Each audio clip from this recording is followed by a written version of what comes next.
Salut à tous, bienvenue sur la chaîne du NPA 33.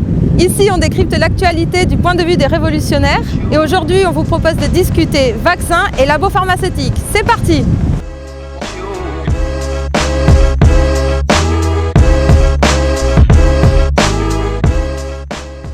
Depuis quelques semaines, le gouvernement a mis en place une campagne de vaccination contre la Covid qui, comme l'ensemble de sa gestion de la crise sanitaire, connaît de multiples problèmes.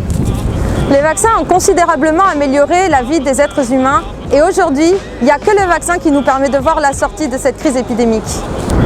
Mais ces vaccins dont nos vies dépendent sont aux mains de grands groupes pharmaceutiques et cela fait peser de nombreux risques. Ces trusts pharmaceutiques s'y livrent une guerre commerciale. Nous l'avons vu lorsque Pfizer a annoncé qu'il était sur le point de finaliser son vaccin en octobre dernier. Sa valeur en bourse a bondi, remplissant les poches de son PDG et de ses actionnaires. Pour les capitalistes pharmaceutiques, notre santé, ou plutôt nos maladies, c'est leur profit. Et ça entraîne des problèmes majeurs pour l'ensemble des travailleurs. Que les capitalistes s'enrichissent sur nos vies fait planer de nombreux doutes sur ce vaccin. Efficace, inefficace, dangereux, les scandales venant de ces industries sont déjà bien connus. Et nous, aujourd'hui, sur ce vaccin, on n'a aucune confiance dans les patrons des grands groupes pharmaceutiques. Mais par contre, on a confiance dans les travailleurs qui en font partie. Les médecins, les scientifiques, qui eux respectent de véritables protocoles, se contrôlent les uns les autres et mutualisent leurs recherches. Mais ça n'est vrai qu'à l'intérieur d'un seul et même labo, et c'est là tout le problème. En réalité, nous, on paye deux fois. La première par l'aide publique donnée aux labos et la deuxième par l'achat des doses des vaccins. Et la troisième lame, c'est du côté des travailleurs, puisque Sanofi, à la traîne dans la course au vaccin, prévoit de supprimer 400 postes. Et ça, c'est complètement aberrant dans la situation.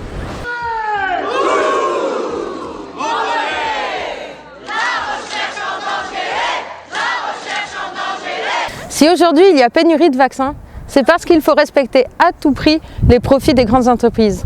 Et ceci met en évidence non seulement l'incapacité des gouvernements à adapter les moyens de production à la situation, mais fait également monter les prix, enrichit les actionnaires et prive de plus en plus de monde de l'accès à la vaccination.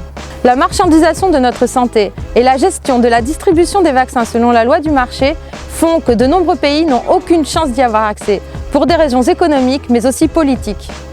L'absence de vaccins se transforme en une arme contre les peuples, comme les Palestiniens de la bande de Gaza.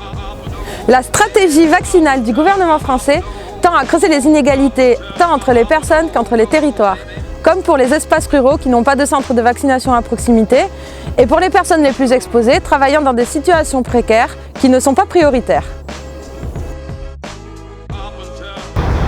Nous voulons exproprier les grands groupes pharmaceutiques pour imposer un contrôle direct des travailleurs, des scientifiques et des syndicats sur les laboratoires et la production.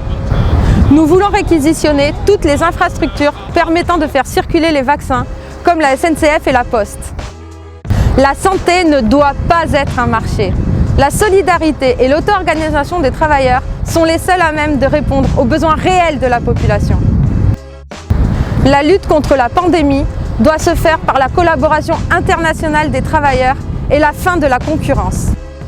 Le secret des affaires doit être aboli et le partage des savoirs, des connaissances et des découvertes doit être la norme. À nous de décider pour nos vies, à nous de prendre le pouvoir.